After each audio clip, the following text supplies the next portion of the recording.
역대하 강의 두 번째 시간, 솔로몬의 성전 건축입니다.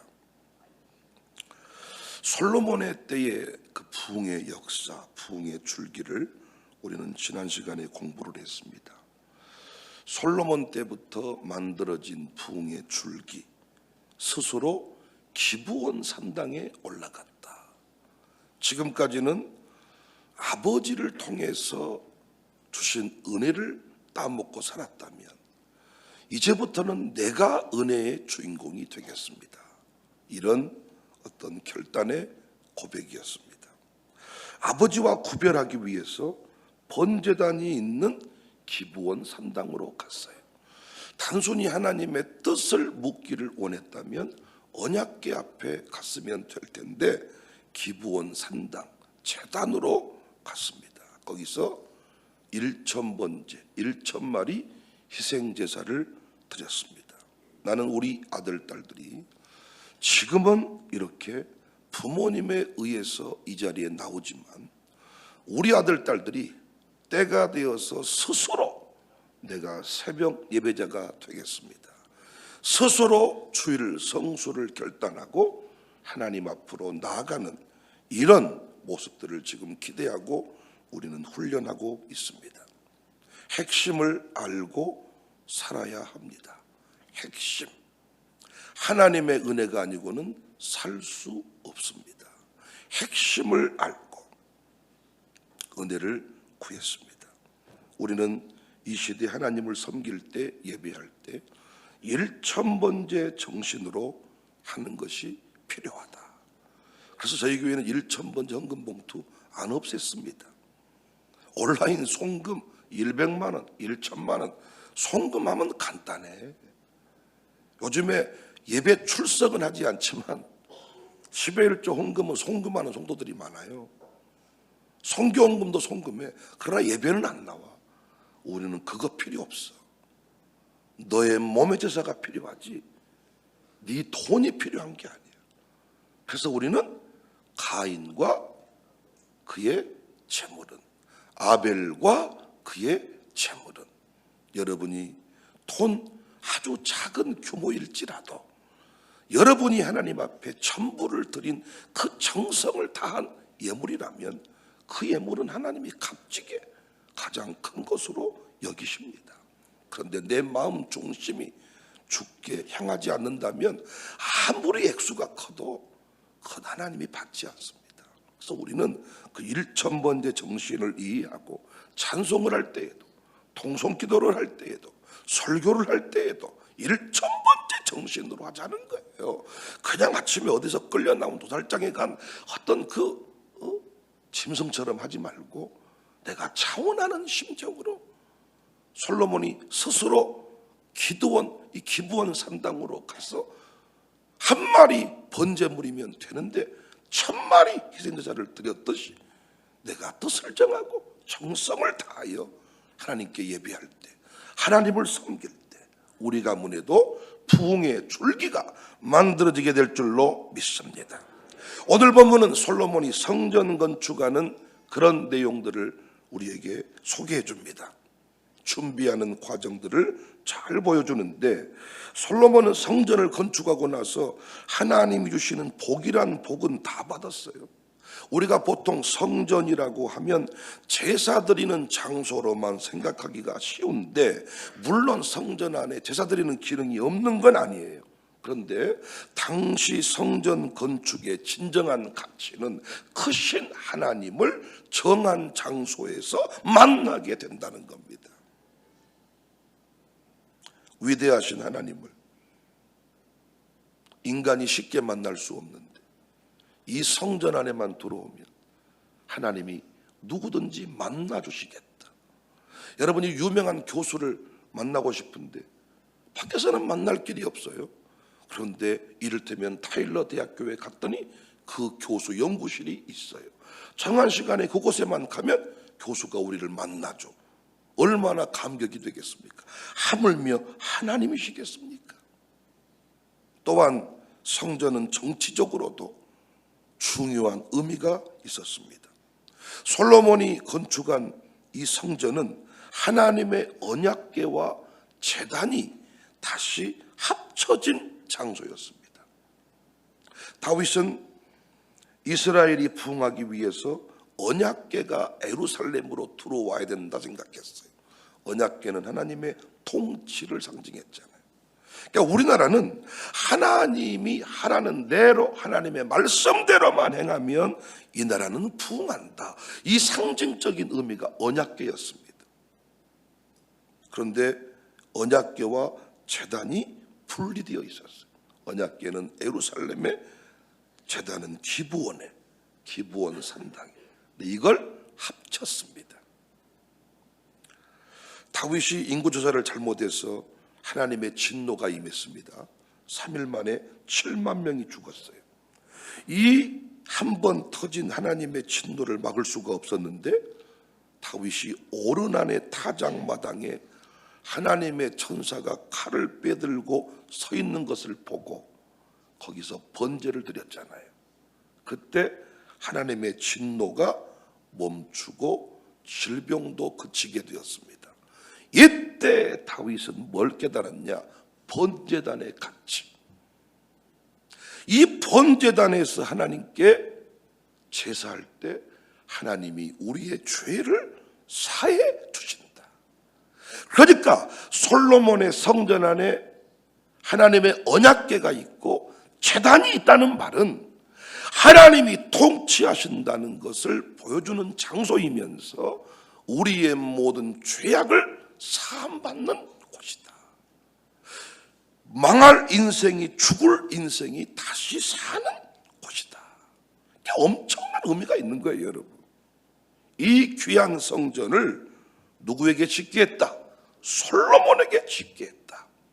네, 여러분, 솔로몬이 지은 성전도 위대하지만은 여러분과 저에게 주신 사명도 이와 같은 사명임을 믿으시기 바랍니다. 하나님이 허락하신 사명, 하나님이 허락하신 일들은 은혜를 베풀어 주셔야만 감당할 수가 있어요.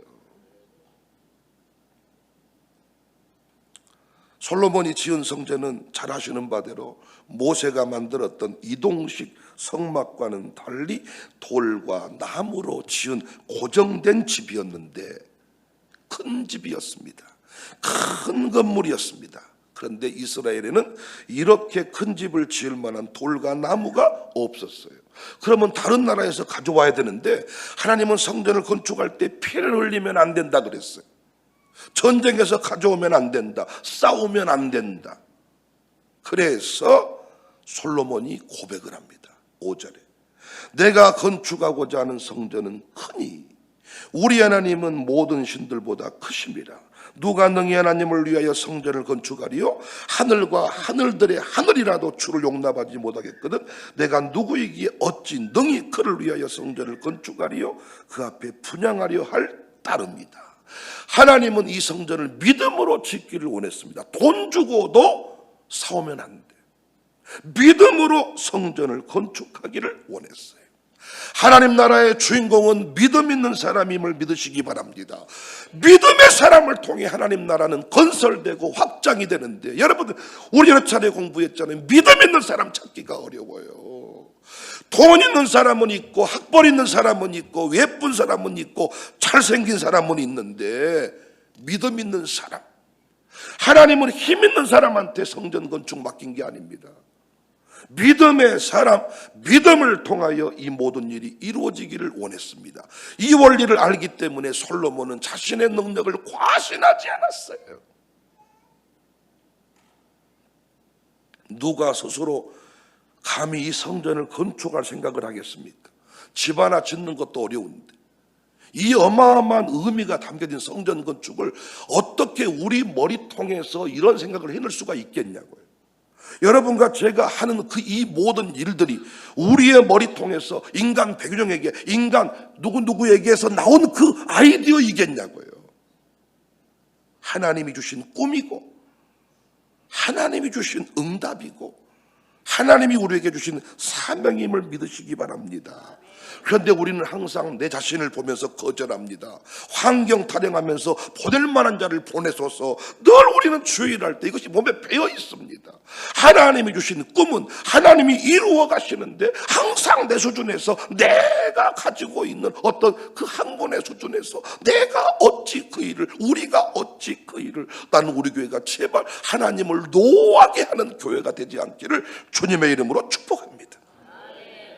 우리 수준에서 무슨 부흥 미션입니까? 하나님께서 꿈꾸게 하시니 우리의 사명이 된 것이에요. 그때마다 우리는 뭐 하면 돼요? 믿음으로 아멘을 하면 돼요. 기적과 같은 일들이 펼쳐집니다. 솔로몬을 보니까 참 웃긴 게, 이 엄청난 건물을 지어야 되는데 건축에 대해서 아는 게 없어. 건축에 대해 할 줄 아는 게 거의 없어. 그런데 솔로몬에게 건축하라고 하셨어. 이때 믿음으로 아멘을 하는 거예요. 그랬더니 하나님은 두로 왕 후람을 준비시켜서 아낌없이, 모세가 아멘을 하면 아론이 아낌없이 그를 도왔듯이 후람을 준비시켜서 솔로몬을 돕게 합니다. 두로 왕은 원래 하나님을 믿지 않고 바알 신을 섬겼던 자예요. 두로 땅은 인신제사가 행해졌고 우상 숭배가 극심했습니다. 신앙적으로는 극과 극입니다. 그런데 다윗의 때에 하나님의 역사를 보게 되었고 솔로몬의 때에도 엄청난 후원자가 됐습니다. 13절에 내가 이제 재주 있고 총명한 사람을 보내오니 전에 내 아버지 후람에게 속하였던 자입니다. 아니, 건축을 하려면 기술자가 있어야 되는데 기술자가 없다니까요. 솔로몬은 그 건축에 대해서 문외한이라니까요. 그런데 준비된 재주 있는 탁월한 기술자를 보내드리옵니다. 뿐만 아니라 하나님께서는 성전 안에 있는 모든 기구들을 만드는 기술자들을 이방 호원여리를 중에서 준비시켜 두셨습니다. 솔로몬은 후람한테 우리 동네에는 금은 세공 기술자가 없으니 네 동네에 뛰어난 자가 있으면 보내주라. 그랬더니 후람이, 이 아버지는 두로인이고 엄마는 이스라엘 여자인 이 호원열이를 찾아가지고 보내주는 거예요. 14절 이 사람은 다내자들 중 한 여인의 아들이요 그의 아버지는 두로 사람이라 능히 금은 동철과 돌과 나무와 자색, 청색, 홍색 실과 가는 배로 일을 잘하며 또 모든 아로새기는 일에 익숙하고 모든 기묘한 양식에 능한 자이니 그에게 당신의 재주 있는 사람들과 당신의 아버지 내 주 다윗의 재주 있는 사람들과 함께 일하게 하소서라고 보내줍니다. 또 모든 제목들 바다에 띄어 보내겠다고 합니다. 16절 우리가 레바논에서 당신의 쓰실 만큼 벌목하여 때를 엮어 바다에 띄워 욥바로 보내리니 당신은 제목들을 예루살렘으로 올리소서 하였더라. 전에 솔로몬이 아버지 다윗이 이스라엘 땅에 사는 이방 사람들을 조사하였더니 솔로몬이 다 조사하며 모두 15만 3,600명이더라. 솔로몬이 한 일은 뭡니까? 벌목하는 사람들한테 우리로 말하면 들레미 빵만 사주는 거예요. 양식만 제공하는 거예요. 10절 내가 당신의 벌목하는 종들에게 찌은 밀 2만 고루와 보리 2만 고루와 포도주 2만 밭과 기름 2만 밭을 주리이다 하였더라. 사랑하는 여러분, 우리가 주의 일을 할 때 필요한 게 뭡니까? 믿음입니다. 제가 왜 사역장, 남전도회, 여전도회를 없앴고 사역회로 만들었습니까? 최소한 교회 공동체가 믿음이 있다고 생각하는 사람을 선별하여 그 자리에 세운 겁니다. 그럼 어떤 일을 맡겨주든지 어떤 상황이 오든지 간에 우리가 할 일은 솔로몬처럼 내가 누구이간 내 성전을 건축하겠습니까? 라고 두 손을 번쩍 들고 감동이와 두로 왕한테 도와달라고 말해라. 그러면 당당히 전화해서 이번에 선교해야 되는데 당신 선교회 5천만 원 헌신하십시오 라고 얘기하면서 하나님의 은혜를 체험해야 되는데 환경을 돌아보고 내 지갑 열어보더니 못 하겠습니다. 안 되겠습니다. 끝나겠습니다. 너도 그렇지, 나도 그렇다. 우리 모두가 반대하자. 이러고 이것이 지금 교회 모습 아닙니까? 무슨 일을 하라고 하면 믿음 있는 사람으로 인정받고 세워졌으면 솔로몬처럼 두 손을 들고 내가 누구이간데 그 일을 하겠사옵나이까. 하나님께서 예비된, 하나님께서 준비된 자들을 붙이실 것입니다. 11조 한 방만 제대로 낼 사람 보내도, 아니 이 교회가 하나님 나라 확장에 뭐가 어려움이 있겠습니까? 우리 수준에서만 늘 계산하고 우리 수준에서만 따져 물으니까 안 되겠지, 너도 그렇지, 나도 그렇지, 우리 모두가 안 되겠지, 끝났지, 그랑게 부르심에 관해서도 잊어버렸고. 믿음이 뭡니까? 하나님이 부르셨고 명령하시고 요구하시는 것에 관한 응답, 반응이 믿음 아닙니까? 창세기 공부하는 목적이 뭐라 그랬습니까? 천체계 우주 만물의 별의 신비를 알기 위함입니까? 유튜브들이 그렇게 여러분 창세기에 뭐 아주 진화론이냐 창조론이냐 지금 우리 공부하지만 그 얘기입니까? 감찰하시는 하나님, 실수하지 않는 하나님, 우리를 창조하시고 우주 어디 한기둥에 던져놓으시고 수수방관하시는 분이 아니신 하나님, 그 하나님을 믿고 내가 한다 그랬냐 건축? 하나님이 하라고 하지 않았냐? 믿음의 사람이 필요합니다. 주의 일은 주님이 하신다. 솔로몬의 성전 건축 과정을 보면서 우리가 깨달아야 될 것은 주의 일은 주님이 하신다. 우리는 다만 믿음으로 두 손을 들고 순종하는 것이다. 두 손을 들고 감찰하신 하나님을 믿는 것이다. 나를 도우신 하나님을 의지하는 것이다. 평안할 때는 보이지 않지만 지쳐 넘어질 때 다가와 손 내미시는 하나님을 믿는 것이다. 이 아침에도 종이 목사가 안숙기도 한다 그러면 내 아이를 들쳐업고 지금까지는 내가 게을렀을지라도 이 자리에 나오는 것이 믿음입니다. 내 믿음대로 될지어다. 유아 세례가 뭡니까? 부모님의 믿음을 통하여 자녀에게 구원이 임하는 거 아닙니까? 엄청난 거 아닙니까? 우리 아이들도 죽을 수 있잖아요. 우리 아이들도 우리보다 먼저 죽을 수 있잖아요. 그 영혼도 구원받아야 되잖아요. 유아 세례가 뭐냐고요? 부모님의 믿음을 통하여 그 어린 영혼들이 구원을 받는 거잖아요. 지옥에서 천국으로 옮겨진 거잖아요. 내 믿음대로 될지어다. 엄청난 얘기입니다. 엄청난 이야기. 나는 우리 교회가 지금까지 이 믿음의 사람들을 통하여 든든히 섰고 믿음의 사람들을 통하여 지금까지 기적을 만들었다고 생각해요. 천하 여러분이나 유명한 자가 아니에요. 무명한 자인데 우리는 다른 것은 양보 못해. 다른 건 다 양보해도 믿음 없다는 말만큼은 양보할 수 없어. 우리는 믿음 부장, 믿음 대장들이고 저희 교회는 순종 대장들입니다. 짬밥이 많아갈수록 순종을 못하는 교회가 많습니다. 난 여러분이요, 연조가 깊어질수록 순종을 잘해야 간증이 있다 그랬잖아요. 30년 믿고 새벽기도 한 번도 안 빠졌는데 간증이 없어. 왜라 그랬어요? 새벽기도 나와서 말씀에 감동이 왔으면 성전 건축이라 그러면 아멘을 해야 되는데 나는 못합니다. 자기 의를 드러내기 위한 새벽기도가 돼버리니까 어떤 자기 매일 운동하듯이 새벽형 인간이 돼가지고 나와서 앉아있다 가는 거야. 오늘 또 말씀을 듣고 어제도 말씀을 듣고 새벽에 나와야 되겠다 결단했으면 나오는 것이 간증을 만드는 기회가 되는 것인데 순종을 안 합니다. 여러분 그런 말 들어보셨죠? 묵은 닭이 알 낳는 거 봤냐? 알 낳는 거 봤냐? 새닭이 알 낳는다. 고목에서 열매 맺는 거 봤냐? 나는 이걸 교회 안에서 깨야 돼. 새가족이 순종하지. 나 연조 개척 멤버가 순종하는 거 봐. 이거 깨야 된다고요. 영성을 얘기하는 사람들은 위로부터 아래로 흘러가는 거야. 장자가 중요한 거죠.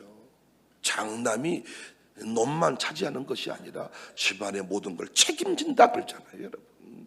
우리 교회가 영적 장자 의식을 가지고 무슨 일을 맡겨주든지 아멘을 하고 그 뒤부터 뭐 하는 거예요? 두 손을 드는 거예요. 클수록 좋아. 하나님이 하라고 한 일이 클수록 좋아. 우리가 크게 부르짖고 한증을 만들어가게 될 것입니다. 솔로몬이 성전 건축했다면 까짓것 우리도 못할 게 없습니다, 여러분. 열방 구원하는 거 할 수 있습니다. 솔로몬도 뭡니까, 여러분? 쥐가 스스로 깨달았다. 출신 성분도 우리랑 별반 다르지 않고, 그리고 별로 좋은 놈이 아닙니다. 하나님의 은혜가 부어지니까. 솔로몬도 했다면 우리도 할 수 있습니다. 샬롬 스쿨 친구들이요, 하나님 여러분을 쓰시기를 원합니다. 무슨 말씀을 하든지 아멘하고 두 손을 들면 하나님 여러분을 통하여 위대한 역사를 이룰 줄로 믿습니다. 뭐든지 합시다. 믿음으로 합시다. 두 손을 높이 듭시다.